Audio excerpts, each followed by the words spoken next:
इस कार्यक्रम के पुण्यार्चक हैं स्वर्गीय श्रीमती लहरीबाई रामचंद्र जी जैन की पुण्य स्मृति में श्रीमान कैलाश चंद्र रामचंद्र जी जैन जोदावत सेमारी वाले, श्रीमती चंद्रकांता कैलाश चंद्र जी जैन पिताजी एवं माताजी श्रीमान रामचंद्र जी धुलचंद जी जैन, स्वर्गीय श्रीमती लहरी देवी रामचंद्र जी जैन, पुत्र एवं पुत्रवधु श्री राजेश कैलाश चंद्र जी जैन, श्रीमती प्रियंका राजेश जैन, भाई व भ्रातृवधु, पुत्री व दामाद, बहन एवं बहनोई, प्रतिष्ठान Rajesh hardware and paint smart, Vastral road, Ahmedabad.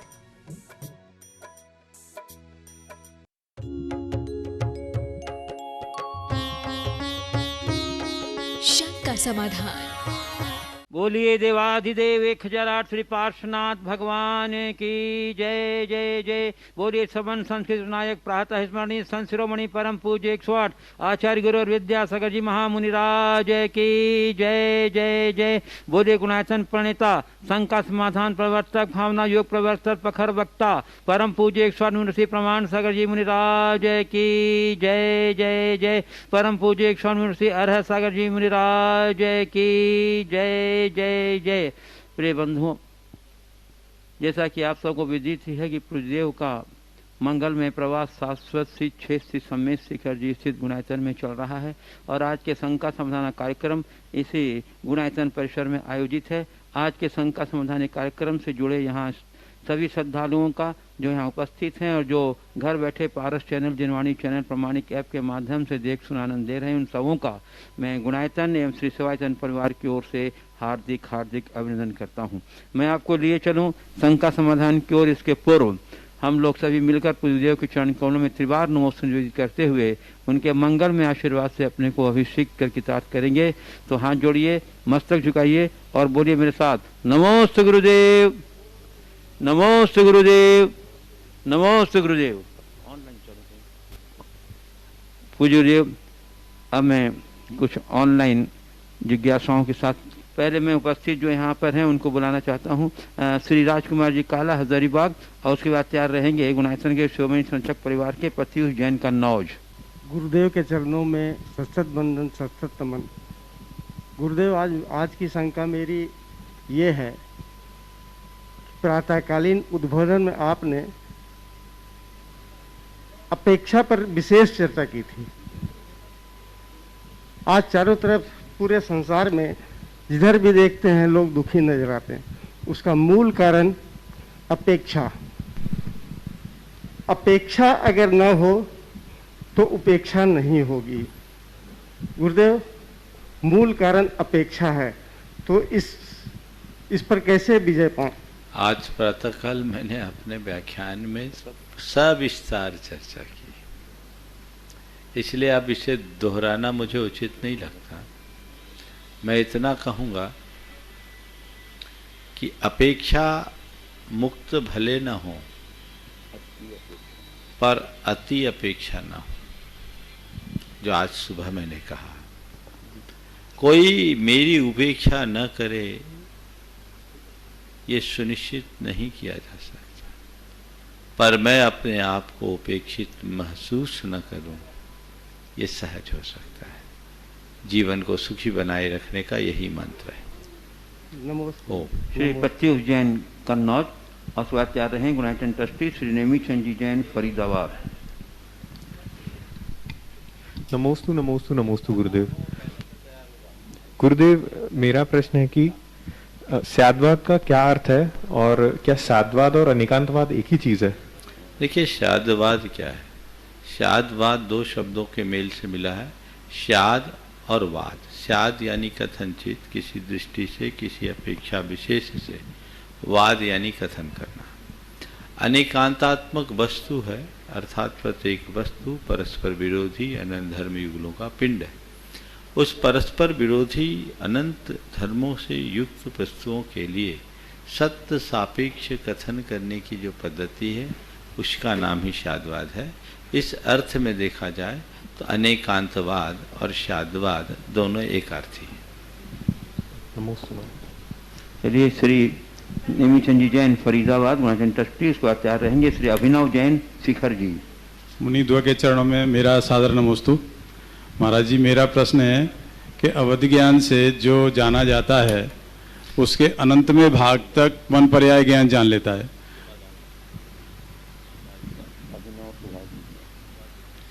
अवधि ज्ञान से जो जाना जाता है उसके अनंतमय भाग तक। हाँ, सुन लिया। तो महाराज जी, मेरा प्रश्न ये है कि परमाणु का अनंतमय भाग कैसे हो जाएगा? परमाणु तो सबसे छोटा कण है। देखिए, अवधि ज्ञान के विषय में जो बात कही गई है वो जिस अपेक्षा से कही गई उस अपेक्षा से समझ। तत्वार सूत्र में जहाँ अवधि ज्ञान से अनंतमय भाग सूक्ष्म मन पर्याय ज्ञान का विषय है, वहाँ अवधि ज्ञान का विषय कालमन स्कंद है, उससे अनंतमय भाग सूक्ष्म को जानता। परमाणु का तो नहीं हो सकता, वहाँ उसकी चर्चा नहीं है। नमोस्तु। गुरुदेव के चरणों में, द्वै गुरुदेव के चरणों में बारंबार नमोस्तु नमोस्तु नमोस्तु। गुरुदेव, वर्तमान में महामारी के समय में कालाबाजारी जो है वो चरम पर है। मानव जो है अपनी मानवता भूलते जा रहा है। बड़ी बड़ी कंपनियों ने भी अपने दाम 10 गुना बढ़ा दिए। बाकी जो बिजनेसमैन उन्होंने भी अनाप शनाप अपने दाम बढ़ा रखे हैं। जो मेडिकल की जो सामान है, जो आवश्यक वस्तुएं हैं, तो ऐसे लोगों के लिए आपका क्या मैसेज है? और इस प्रकार से जो लोग धन अर्जित कर रहे हैं, क्या वो अपनी जिंदगी में ऐसा धन कभी उपभोग कर पाएंगे? नमोस्तु गुरुदेव। देखिए, इस महामारी के दौर में इस तरह का कृत्य एक अपराध ही नहीं, अमानवीय है, अधर्म तो है ही। इस तरह का कृत्य वे ही करते हैं जो अपनी जमीन बेच देते हैं। जिनकी दृष्टि में पैसा ही सब कुछ है, वो किसी भी स्तर तक जा सकते हैं, लेकिन जिनके हृदय में संवेदना है, वो सपने में भी ऐसी बात का विचार तक नहीं करते। ऐसे समय में जिन चीज़ों को लेकर के त्राही त्राही है, लोगों के जीवन मरण का सवाल है, जो जीवन रक्षक औषधियाँ हैं, उन तक के साथ इस तरह का कृत्य करना बहुत बहुत बड़ा अपराध है। अपराध मैंने मैं इसे एक अमानवीय कृत्य करता हूँ, कहता हूँ वो एक आदमी कहलाने लायक नहीं है, वो तो मनुष्य के भेष में दानव है, ऐसा समझना चाहिए। इस दानवी और आसुरी प्रवृत्ति से ग्रसित व्यक्ति अपने जीवन में कभी सुख और सुकून नहीं भोग सकता। ये पैसा इस जीवन में भी काम नहीं आएगा, पर ऐसा व्यक्ति अपने साथ जन्म की दरिद्रता का प्रबंध जरूर करता है। मैं सभी से कहूँगा कि इस तरह के काला बाजारी से दूर रहना चाहिए। कई बार शीर्ष स्तर पर काला बाजारी होती है और छोटे लोग जो संसाधन को उपलब्ध कराने के चक्कर में प्रकट में आते हैं, वो भी पकड़े जाते हैं। उनको लाभ तो थोड़ा मिला, कमाया किसी और ने। अगर कोई 700 रुपये की रेमडेसिविर 40,000 में बेच रहा है, तो वो लाया खुद ही 35,000 38,000 में और 40,000 में बेच रहा है। मलाई तो कोई खा रहे। तो तुम थोड़े रुपये के लाभ में अपनी जमीन मत बेचो, उसके हिस्से मत बनो, बल्कि ऐसा कहने वाले को दंडित करवाओ। अगर कोई ऐसा कर रहा है, तुम्हें पता है उसके पास है और वो जानबूझकर ज्यादा दाम ले रहा है, पुलिस को सूचना दो और उसको सुरक्षित कराओ, ताकि सही लोगों को वो चीजें उपलब्ध हो सके। ये प्रयास करना चाहिए। नमोस्तु गुरुदेव। पूज्य गुरुदेव, प्रामाणिक समूह की पूजा वैभव प्रतवा पुणे एक सूचना देते हुए अपनी जिज्ञासा रख रही हैं। उनकी सूचना ये है कि प्रामाणिक समूह द्वारा संचालित ऑनलाइन जैन पाठशाला 8 दिन का सर्टिफाइड क्रैश कोर्स कालचक्र व 24 तीर्थंकर पर ले रहा है। आगामी 15 मई से 22 मई तक प्रतिदिन यह क्लासेज जूम पर ली जाएगी, जिसमें आधुनिक माध्यम से पढ़ाया जाएगा।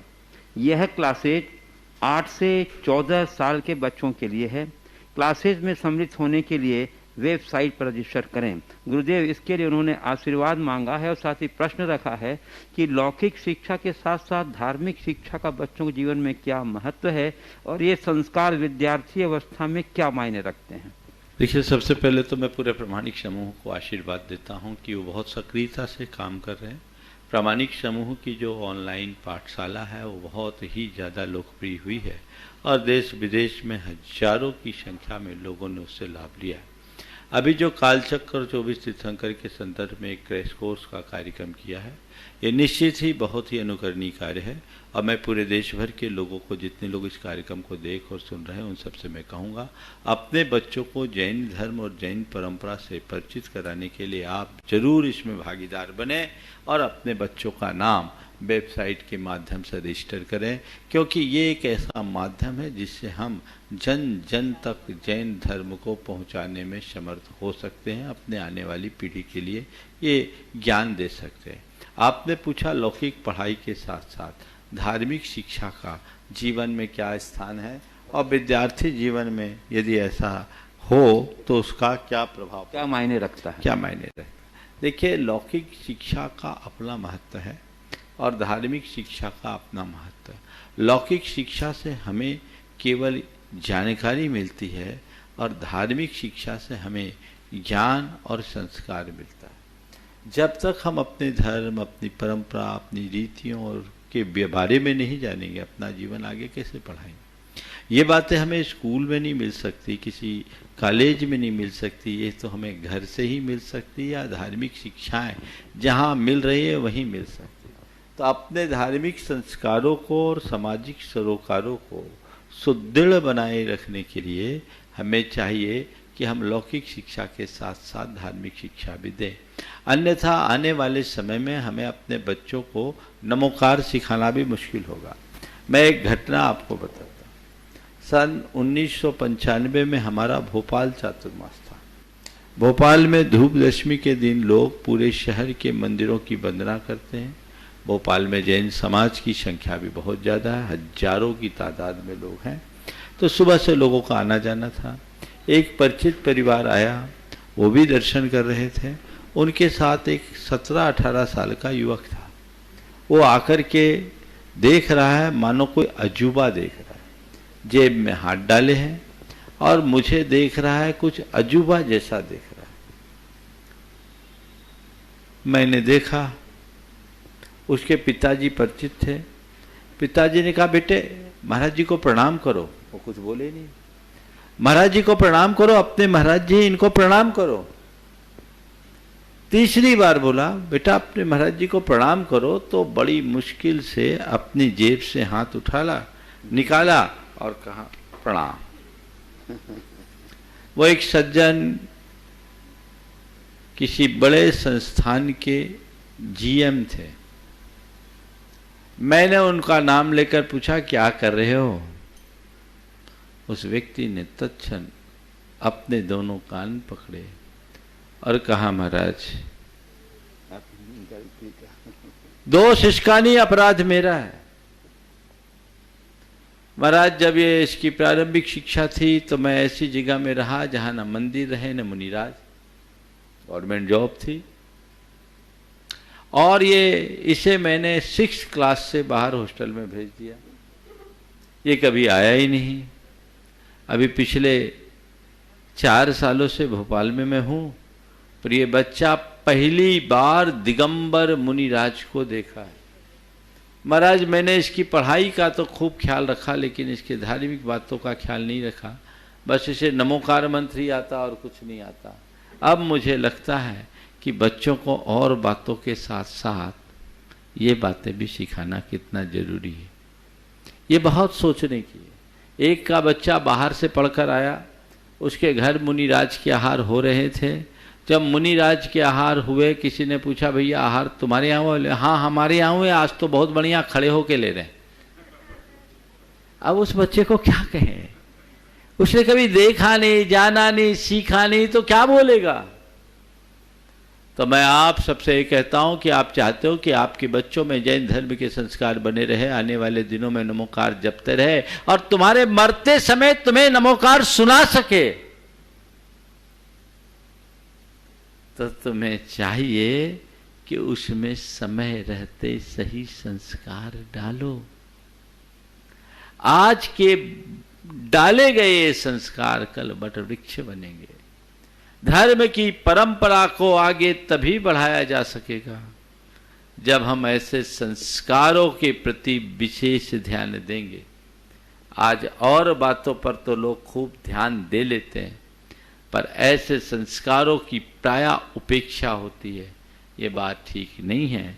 इसलिए हम अपने संस्कारों के प्रति जागरूक बने, संस्कारों के प्रति दृढ़ रहें। और ये विद्यार्थी जीवन में ही संभव है। 12-14 साल की उम्र पार कर जाने के बाद तो बच्चे तुम्हारी नहीं सुनते। तो जिस समय नींव बनती हो, नींव मजबूत करे, बचपन से ही ये संस्कार डाले। और आज के समय में ये बहुत अच्छी पहल है, ऑनलाइन पाठशालाएं चल रही है।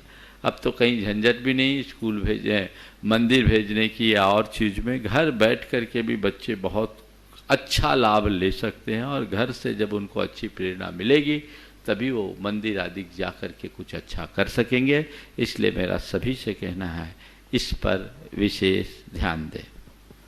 पूज्य गुरुदेव, रतलाम मध्य प्रदेश से श्रीमती मधु राकेश मोठिया कह रही हैं, गुरुदेव आज मैं अपने जन्म दिवस पर जीवन के शेष क्षणों के मंगल का आशीर्वाद आपसे चाहती हूँ।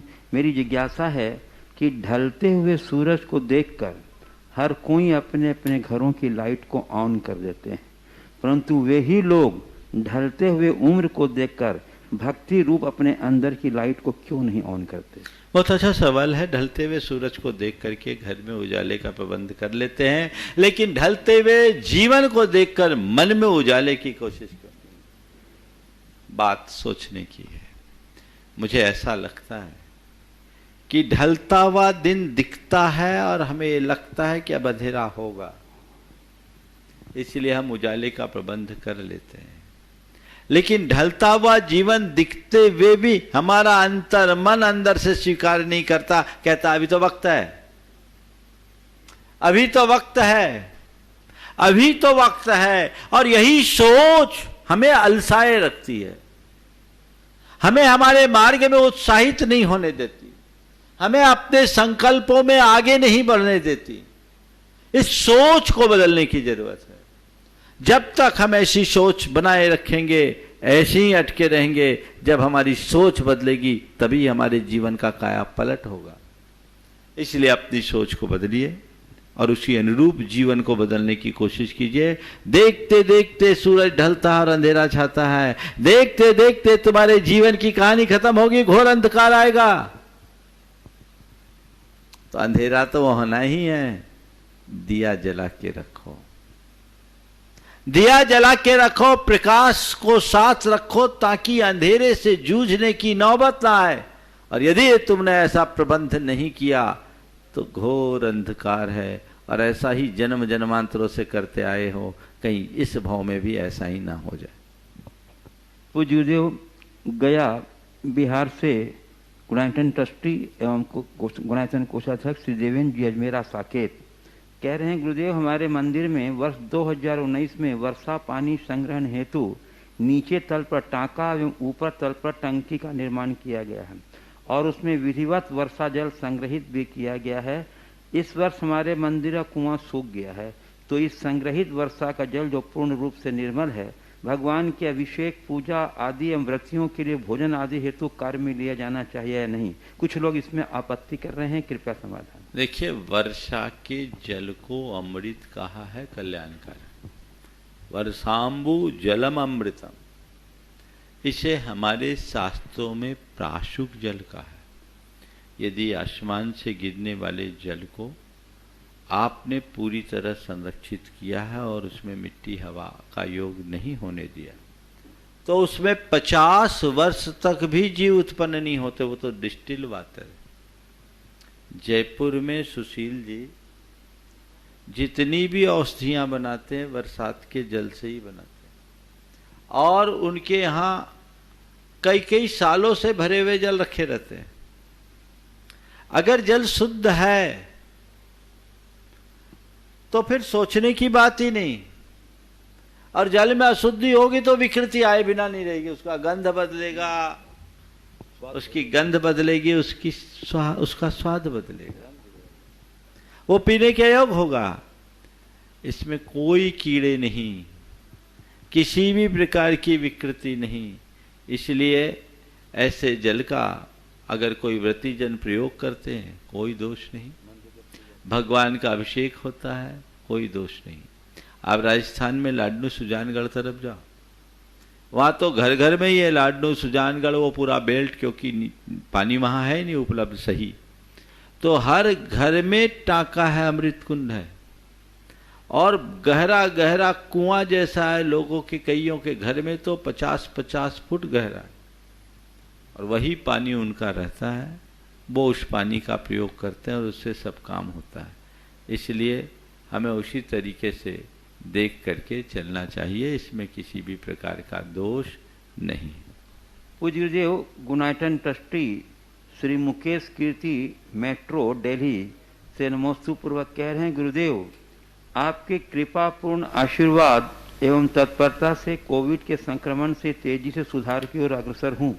तदर्थ मैं और मेरा परिवार अत्यंत आपके कृतज्ञ हैं। गुरुदेव, आपके प्रभावी एवं अनुकंपापूर्ण व्यक्तित्व का ऐसा जादू है कि जो भी आपके संपर्क में आता है उसे लगता है गुरुदेव तो मेरे लिए भगवान है और मुझे बहुत चाहते हैं। यथार्थ गुरुदेव, आप तो वीतरागी हैं, आपकी कृपा का प्रसाद तो सबको समान रूप से मिलता है, फिर ऐसा भाव क्यों आता है? और गुरुदेव, कदाचित भक्तिवश पूजन आरती करते समय चिंतामणि पार्श्वनाथ के स्थान पर चिंतामणि प्रमाण सागर वचनों से उच्चारित हो जाए तो इसमें कोई अपराध तो नहीं? ऐसा मेरे साथ घटित हुआ, इसके समाधान चाहते। देखिए, सबसे पहली बात तो ये है कि हर भक्त को ऐसा लगना चाहिए कि गुरुदेव मुझे सबसे ज्यादा चाहते हैं, भक्ति इसी का नाम। हालांकि गुरु तो गुरु होते हैं, वे सबके होते हैं और वो किसी के नहीं होते, वो क्योंकि खुद के होते हैं। वो अपना काम कर रहे हैं, लेकिन हमें अपने हृदय में ऐसी श्रद्धा रखनी चाहिए कि हमें लगे कि हम पर गुरु की सर्वाधिक कृपा है और अपने अंदर ऐसा समर्पण का भाव जगाना चाहिए कि गुरु की कृपा तुम पर बरसते रहे। तुम गुरु को याद करो, तुम्हारा भाग्य है, और गुरु तुम्हें याद कर ले तो ये तुम्हारा सौभाग्य है। अपने को इस योग्य बनाओ, ये तुम्हारी श्रद्धा और समर्पण का ही प्रतिफल है, ये होना चाहिए। जहां तक चिंतामणि पार्श्वनाथ भगवान के स्थान पर मुझे देखने का सवाल है, ये उचित नहीं। पार्श्वनाथ भगवान तो पार्श्वनाथ है और हम तो उनके चरणों के रज के बराबर भी नहीं हैं। गुरु में प्रभु की छवि देखना अलग है, लेकिन गुरु को प्रभु मान लेना ठीक बात नहीं है, इसलिए इसे सुधारना चाहिए। पूज्य गुरुदेव नंदन जैन सपरिवार अमर पाटन से कह रहे हैं, गुरुदेव पुराना चावल, पुराना घी, पुराना गुड़, पुरानी प्रतिमा, प्राचीन शायद बुंगली याद, पुरानी फिल्में, पुराने गाने, इनकी कीमत सब करते हैं, लेकिन घर में पुराने लोग यानी बुजुर्गों की कीमत कोई नहीं करता। कृपया समाधान करें सकते। बहुत अच्छा सवाल। बाकी सब चीजें पुराने होने पर भी अपनी मूल्यवत्ता बनाए रखती हैं, पर घर के बुजुर्गों को पुराने होने पर लोग कोई महत्व नहीं देते। इसकी वजह देखो, पुराना चावल, पुराना गुड़, क्या क्या बोला, थोड़ा बोलना। उन्होंने कहा है तो देखो कि पुराना चावल, पुराना घी, पुराना गुड़, पुरानी प्रतिमा, प्राचीन क्या तो लिखा, शास्त्र, हाँ प्राचीन शास्त्र, हाँ। और पुरानी यादें, हाँ। पुरानी फिल्में, पुरानी गाने, हाँ। इनकी कीमत सब करते हैं। क्यों है? इसलिए क्योंकि ये पुराने होने के बाद भी अपनी गुणवत्ता को नहीं खोते, बल्कि इनकी गुणवत्ता बढ़ती है, घटती नहीं। इसलिए लोग इन्हें भूलते नहीं, महत्व देते हैं। लेकिन आदमी जैसे जैसे पुराना होता है ना, वह अपना अवमूल्यन करना शुरू कर देता है। वृद्धावस्था आते आते अनेक प्रकार की दुर्बलताएं मनुष्य के मन में प्रकट हो जाती है। कहावत है, बाले बूढ़े एक समान, अर्थात वृद्धावस्था में बचपना लौट आता है। चित्त की अस्थिरता और कुछ अन्य स्वभावगत दुर्बलता जैसे क्रोध, क्षोभ और अन्य, इन सब के कारण व्यक्ति अप्रासंगिक बन जाता है और यही अप्रासंगिकता उसके अवमूल्यन का मूल कारण बनती है। इसलिए मेरी सलाह है कि तुम्हारा अवमूल्यन हो और तुम अपने घर में अप्रासंगिक साबित हो, उससे पहले ही समय रहते जो प्रासंगिक है उस मार्ग को पकड़ लो। लोगों को वानप्रस्थी जीवन जीना चाहिए। पूरे जीवन घर में चिपके रहने वालों की दुर्दशा होती है और दायित्व पूर्ण करके घर से बाहर अपनी आत्मा के कल्याण के लिए लग जाने वाले लोग पूजे जाते हैं। तो आप अपनी दिशा बदलिए। ऐसा होता है आजकल कुछ ज्यादा हो रहा है, होना नहीं चाहिए। संतान को चाहिए कि अपने माता पिता और घर के बड़े बुजुर्गों के प्रति आखिरी सांस तक श्रद्धावनत रहे। लेकिन मैं हमेशा ये कहता हूं कि संतान मेरे साथ क्या व्यवहार करे ये दिमाग में मत रखो। एक ही धारणा और विचार के साथ जीवन जियो कि मुझे जीवन पर्यंत पर मुखापेक्षी न बनना पड़े, परावलंबन का शिकार न बनना पड़े, मैं अपनी आखिरी सांस तक स्वावलंबन से जी सकूं और धर्म ध्यान के साथ जी सकूं। मेरा बुढ़ापा मेरे लिए बोझ न बने, मैं अपने बुढ़ापे को जीवन का वरदान बनाऊं। ये सोच जो प्रारंभ से अपने अंदर जगा लेते हैं उनको अंत तक कोई दिक्कत नहीं होती।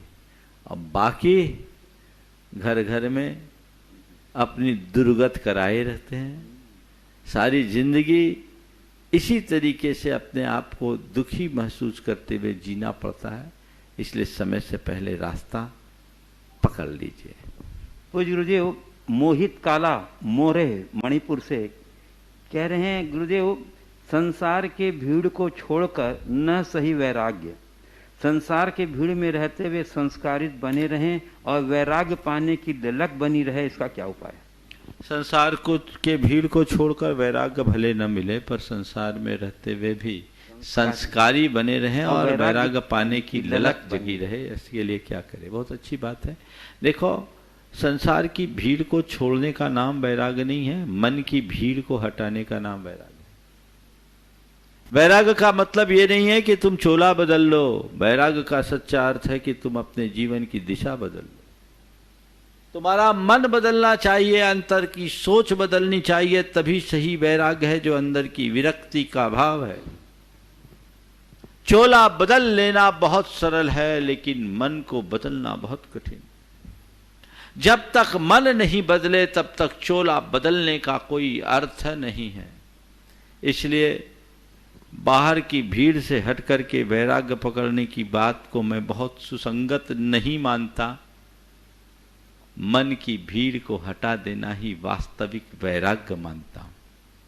और ये वैराग्य जिसके जीवन में जग गया वह धन्य है। और तुम्हें लगता है कि मैं ऐसा वैराग्य का रास्ता न अंगीकार न कर सकूं तो कोई बात नहीं, घर में रहते संस्कारी बने रहूं और वैराग्य को अपने जीवन का आदर्श कैसे बनाऊं या आगे वैराग्य पथ पर कैसे बढ़ूं, ये मार्गदर्शन दीजिए। तो ये सब बहुत सहज है। यदि मनुष्य के हृदय में धर्म की सच्ची समझ और श्रद्धा हो तो संस्कार स्वतः आएंगे और समझ श्रद्धा के साथ जब संस्कार आते हैं तब धर्म के प्रति समर्पण भी होता है। तो तुम्हारी समझ सही हो, तुम्हारी श्रद्धा सही हो, संस्कार तुम्हारे अंतरंग में जगेंगे और तब तुम सच्चे अर्थों में धर्म के लिए समर्पित हो सकोगे। और जब तक तुम्हारे कंधों पर दायित्व है, उन्हें अपना कर्तव्य मानकर निभाओ और धर्म के मर्म को जानते हुए जीवन का मूल लक्ष्य वैराग्य को बनाओ, ताकि सब विकल्पों से मुक्त होकर अपनी आत्मा में स्थिर हो सके। ऐसी सोच जो बना के चलते हैं, उनका जीवन धन्य होता है। हम अपने अंदर ऐसी सोच जगाएं। पूज्य गुरुदेव, जोधपुर राजस्थान से सुभाष चंद्र जी जैन कह रहे हैं, गुरुदेव मेरी जिज्ञासा यह है कि बुरे कर्म की गति तेज होती है, अच्छे कर्म की गति धीमी होती है। गुरुवार ऐसा समाधान बताएं कि बुरे कर्मों का क्षय तीव्र गति से हो सके। बुरे कर्म की गति तेज होती है, अच्छे कर्म की गति धीमी होती है। ऐसा उपाय बताएं कि बुरे कर्मों का क्षय तीव्र गति से हो सके। देखो, एक तो सहज अनुभव है कि धुआं तेजी से उड़ता है और सुगंध धीरे धीरे फैलती है। ये बात सही है, लेकिन आपने ये भी अनुभव किया होगा, धुआं एक बार उड़ता है, जितनी तेजी से उठता है उतनी तेजी से उड़ के साफ भी हो जाता है। लेकिन सुगंध अगर फैलती है तो पूरे वातावरण में घुल जाती है। बुराइयां यदि पनपती है तो उनका अस्तित्व ज्यादा देर तक टिकता नहीं। अच्छाइयों को पनपने में वक्त जरूर लगता है, लेकिन एक बार प्रकट हो जाए तो फिर वो जल्दी नष्ट नहीं होती। आपने पूछा है कि बुरे कर्मों को हम शीघ्रता से कैसे उड़ा दें, तो इसका एक ही उपाय है कि जो अभी धुआं है ना, इसे ज्वाला बनाओ ताकि जड़ मूल के साथ सब राख बन जाए। ये तपस्या के बल पर संभव है, ये ज्ञान के बल पर संभव है। जो जीवन में तुम्हारे अंदर बुराइयां आ रही, उसमें आग लगा दो, सब भस्म हो जाएंगे,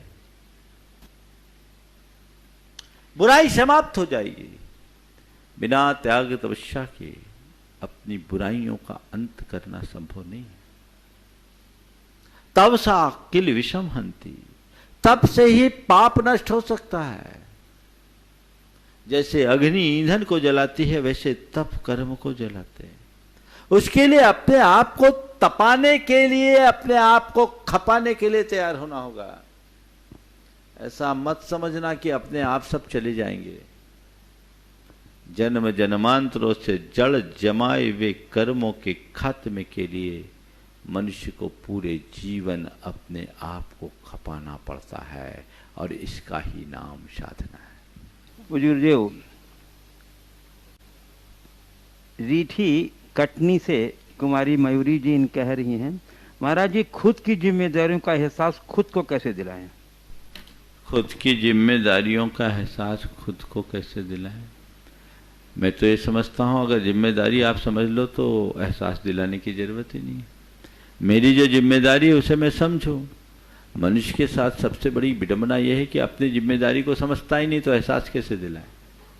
मेरी जिम्मेदारी क्या है, पहले उसका विश्लेषण करें, उसे समझे, और तभी आप उसका एहसास कर पाएंगे। पूज्य गुरुदेव पीयूष जैन सागर मध्य प्रदेश से कह रहे हैं, गुरुवर इंसान को कभी इंसान नहीं दिखता, जैसे छत पर चढ़ जाओ तो अपना मकान नहीं दिखता। तो महाराज जी हम अपने गुरूर के सुरूर से कैसे उतरें कि हमें इंसान भी दिखे और छत से उतर कर नीचे आ जाएं तो मकान भी दिखे? गुरूर के सुर से हाँ, कैसे उतरे कि हम इंसान भी दिखें और छत से उतर कर नीचे आ जाएं तो मकान भी दिखे। मेरी बात सीधी इतनी सी है कि अगर तुम्हारी आंखें ठीक है तो सब ठीक दिखाई पड़ेगा, और आंखों में कुछ और भरा है तो कुछ उल्टा दिखेगा। जिस मनुष्य के हृदय में अहंकार भरा है वो कभी सत्य का साक्षात्कार कर ही नहीं सकता। अगर अपने जीवन के परम सत्य को प्राप्त करना चाहते हो तो अहंकार से मुक्त होना जरूरी है। और आपने पूछा उस गुरूर के सुर को हम कैसे उतरे, उससे कैसे उतरे? तो एक ही उपाय है, जिन्होंने अब तक गुरूर किया है उनकी वास्तविकता जाके देख लो, तुम्हें सब समझ में आ जाएगा। अपने जीवन की असलियत को समझने की कोशिश करो। विराट तत्व को देखने का प्रयास करो। दुर्योधन का अभिमान तभी गला जब से कृष्ण के विराट तत्व को उसने देखा। जीवन की विराटता को जो देखता है उसे समझ में आता है, अरे मैं कहाँ हूं, मुझसे भी बड़े बड़े सब हैं। कहते हैं ऊंट जब पहाड़ के नीचे आता है तभी उसे अपने औकात का पता लगता है।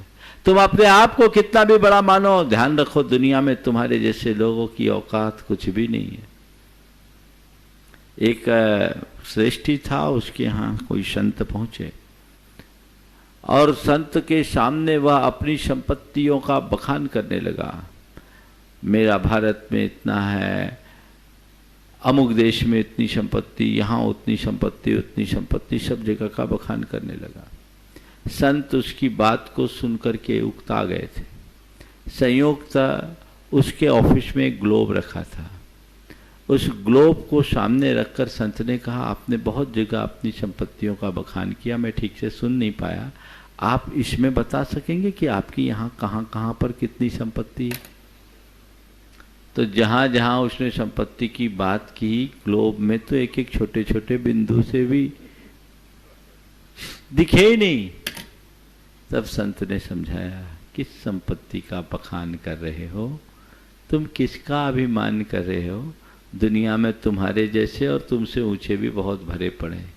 इसलिए जीवन को जानना है तो अपने जीवन की असली संपत्ति को पहचानो और उस दृष्टि से सबको अपने समान मानो, अभिमान में मत भूलो। पूज्य गुरुदेव, पार्ले पॉइंट सूरत गुजरात से अशोक कुमार गांधी कह रहे हैं, उनकी जिज्ञासा आज के प्रवचन के संदर्भ में है। आपने कहा कि सुखी रहना है तो किसी से ज़्यादा अपेक्षा नहीं रखना चाहिए। तो गुरुदेव, हम 50 साल के बाद अपने पुत्र पुत्री से कैसी अपेक्षा रखें जिससे दुखी होने का समय ना आए? देखो, 50 साल के जो भी हो गए हैं उनको मैं कहता हूं 50 कब बनता है? जब 5 पे शून्य लगता है। 5 चीजें शून्य करने का संकल्प करना शुरू कर दो 50 साल की उम्र में। 5 बातों को शून्य करो। 5 शून्य बता रहा हूं आपको। सबसे पहली बात, अंधकार शून्य। अपने मोहांधकार को शून्य कर दो। अब अंधेरा नहीं होना चाहिए, जीवन का उजाला दिखना चाहिए। कभी भी मेरा राम नाम सत्य हो सकता है। मैं जिनके पीछे रोता हूं मेरे पीछे कोई नहीं रोएगा, कोई किसी का नहीं होता, सबकी यात्रा एकाकी है। ये समझ अपने भीतर होनी चाहिए। संसार के संयोग मात्र संयोग है, एक परमाणु भी मुझसे पृथक मेरा नहीं है, मेरा केवल मैं हूं और कोई किसी का नहीं है। मेरे द्वारा किए गए अच्छे बुरे कर्म ही मेरे जीवन में साथ रहेंगे और वे अच्छे बुरे निमित्त बन करके उभरेंगे, वो मेरा स्वरूप नहीं है। ये समझ अपने भीतर आनी चाहिए। तो सबसे पहली बात, अंधकार शून्य। दूसरी बात, अहंकार शून्य। अब अहंकार हटा दो। अब मैं घर का मालिक हूं, मैं घर का मुखिया हूं, ये सब हटा। मैं बड़ा हूं, सबको मेरे हिसाब से चलना चाहिए। किस बात का अहंकार? अब वे सब सक्षम होने लगे हैं, उनको अपना काम करने दो। तुम अपना अहंकार भरकर अपना हुक्म चलाओगे ना तो कल उल्टा सुनने की भी नौबत आ सकती है। बचो, इसे धीरे धीरे कम करने की कोशिश करो। मालिकियत अपने मन में मत आने दो। बस सहज भाव से जियो। घर में रहते हुए भी न रहने जैसे, मालिक नहीं मेहमान की तरह जीना शुरू करो। अपने अहंकार को कम करोगे तो कर्ता बुद्धि कम होगी और वो कम होगी तो आकुलता भी कम होगी।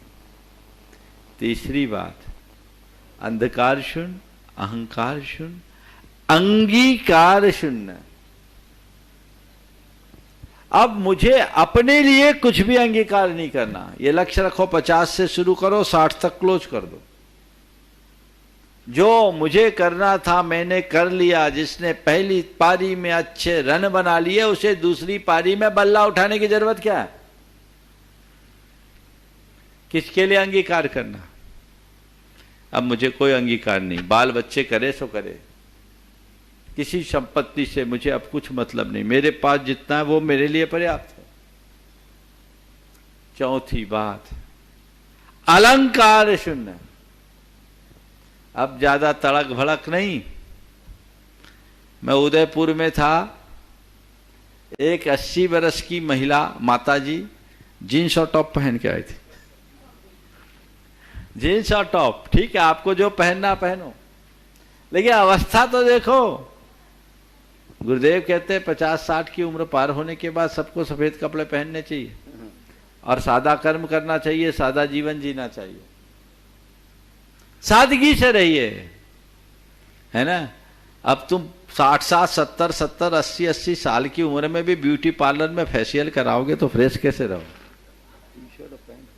है ना। ये अलंकार से बचिए। और आखिरी बात, अधिकार शून्य। अधिकार धीरे धीरे सौंप दीजिए दूसरों को, अपना स्वत्व स्वामित्व सौंप दीजिए, अपने पास केवल उतना रखिए, सब मत सौंपना, हाथ कभी फैलाना न पड़े। जो देना है उतना दे दो, अब जो मेरे पास है वो मेरा है, मैं उसको चाहे जैसे उपयोग करूंगा, तुमसे मांगने के लिए मेरे हाथ कभी नहीं फैलेंगे। और जितना है उतने का उपभोग करो, बाकी से किसी से अधिकार मत जताओ, तो जीवन धन्य होगा। ये पांचों बातों को ध्यान में रखिए तो आप अपने जीवन को बेहतर बना सकते हैं। पूज्य गुरुदेव, जबलपुर से राय सेठ जी जैन, नाम तो यही लिखा है, निकलंग सागर भक्त मंडल जबलपुर के हम युवक आपसे पूछना चाहते हैं कि हमारे आराध्य मार्गदर्शक मुनि श्री 108 निकलंग सागर जी का अचानक अल्प आयु में समाधि मरण हो गया है। हम आपसे पूछना चाहते हैं कि हम युवक ऐसा क्या करें कि अपने गुरु की महिमा, यश एवं आदर्शों को अमर कर सकें। आप हम युवाओं को मार्गदर्शन प्रदान करें। देखिए, निकलंग सागर जी महाराज का हमारे बीच से जाना एक बड़ा दुखद संयोग है, लेकिन इसे स्वीकार करने के अतिरिक्त हमारे पास और कोई दूसरा उपाय भी नहीं। ये संयोग है, ऐसे ही होते रहते हैं, बनते रहते हैं, बदलते रहते हैं। जिस तरह की घटना घटी, कल मैंने इस प्रातःकाल के प्रवचन में इस संदर्भ में बात की। वे एक प्रखर और प्रतिभावान साधु थे, संघ के उभरते साधुओं में उनका एक बड़ा स्थान था। अल्प उम्र में ही उन्होंने समाज के युवा वर्ग को बहुत आकर्षित किया। हमने अपने भोपाल प्रवास में मैंने उनको देखा तो उनके अंदर मुझे अच्छी क्षमताएं दिखी। मैंने उनसे कहा भी था, बहुत अच्छी संभावना है, आप आगे बढ़ोगे। लेकिन समय के गर्भ में क्या छिपा है कौन जानता है। कल समय ने उनको हम सबके बीच से छीन लिया, वो चले गए।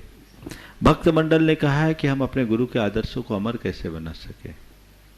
एक ही उपाय है, जिन्हें तुम अपना इष्ट, जिन्हें तुम अपना उपास, जिन्हें तुम अपना आराध्य मानते हो, उनके द्वारा दिए गए आदर्शों को आत्मसात करो, उस अनुरूप अपना जीवन जीने की कोशिश करो। अपने आचरण और व्यवहार से अपने गुरु का नाम ऊंचा करो। यही उनके प्रति सही विनयाञ्जलि और कृतज्ञता का भाव होगा। इसी से हमारा जीवन सफल होगा। पूज्य गुरुदेव, श्री वीरेंद्र जैन वाराणसी उत्तर प्रदेश से कह रहे हैं, गुरुदेव, कोरोना के महामारी से आज भारतवर्षीय दिगंबर जैन महासभा के अध्यक्ष श्री निर्मल कुमार जी सेठी का निधन हो गया। ऐसे ही इस महामारी से कई साधु संत एवं कई समाज श्रेष्ठी एवं समाज सेवियों का भी असामयिक निधन हो गया है। गुरुदेव, आप इस प्रकार की घटनाओं को किस प्रकार लेते हैं? इस संबंध में आपका क्या संदेश जैन जगत को है? देखिए, कोरोना ने तो अपनी जो विनाश लीला दिखाई है उसने पूरे विश्व को हिलाया है और पिछले 1-1.25 सालों में इसने हमारे समाज के कई रत्नों को छीना है। ऐसे देखा जाए तो हर व्यक्ति अपने आप में महत्वपूर्ण होता है। जान तो सबकी मूल्यवान है, कोई साधारण व्यक्ति हो या कोई नामचीन व्यक्ति।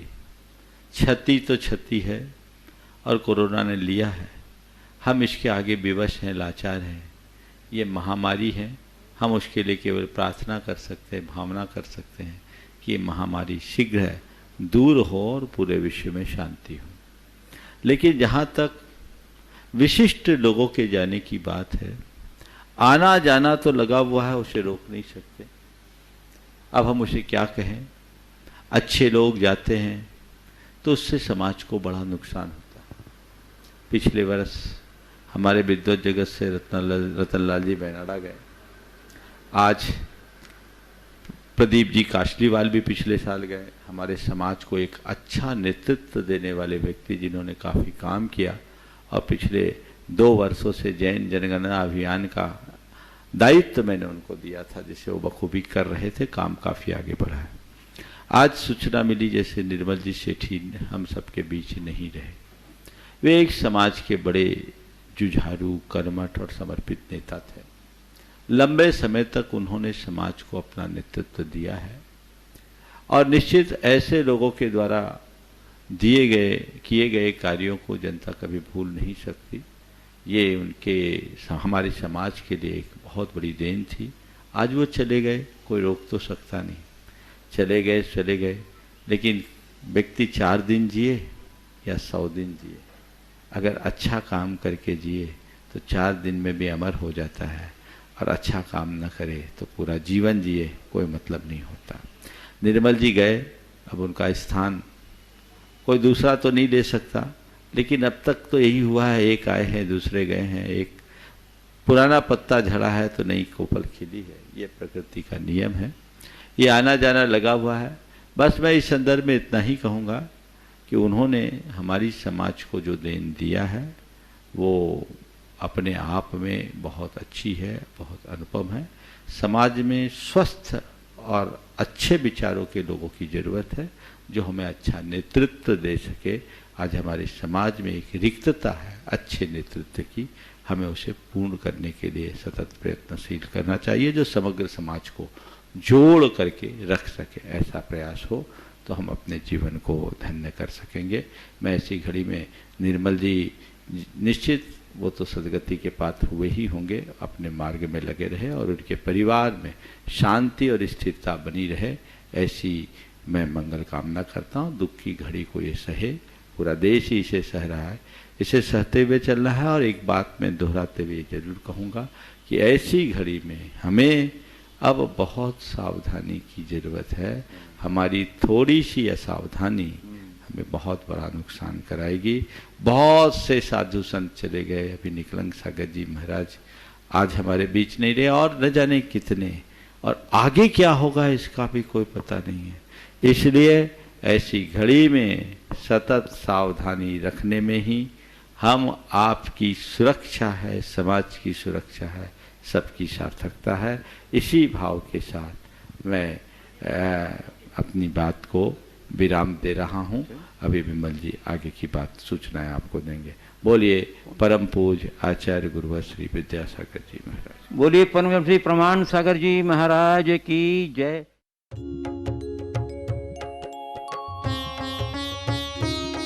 शंका का समाधान।